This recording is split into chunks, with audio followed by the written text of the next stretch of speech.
നിങ്ങളുടെ ഷീലയാണ്. ഒരിക്കലും എന്നെ മറക്കരുത്. നമസ്കാരം.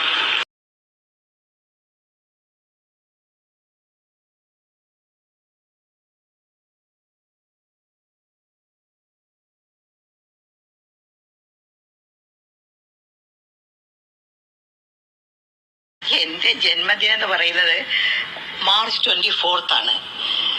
പക്ഷെ ഇന്നലെയും മിനിഞ്ഞാന്നും എല്ലാം കുറേ പേര് എന്നെ വിളിച്ച് വിഷ് ചെയ്തു. പിന്നെ ഒരു ചാനൽ തന്നെ വിളിച്ച്, അയ്യോ 95 വയസ്സായിട്ട് ഇങ്ങനെ തന്നെ ഇരിക്കുന്നല്ലോ, വളരെ സന്തോഷമുണ്ടെന്ന് പറഞ്ഞു.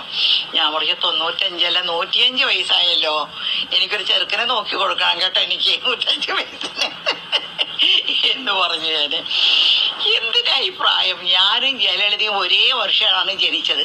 1948 ആണ് ഞാനും ജയലളിതയും ജനിച്ചത്. ജയലളിത ഫെബ്രുവരി 24, ഞാൻ മാർച്ച് 24. ഞങ്ങൾ രണ്ടുപേരും എപ്പോഴും പറയും, ഒരു മാസം വ്യത്യാസമുള്ളൂ നമുക്ക്. ഞാൻ ഒരു മാസം മൂത്തതാണ്.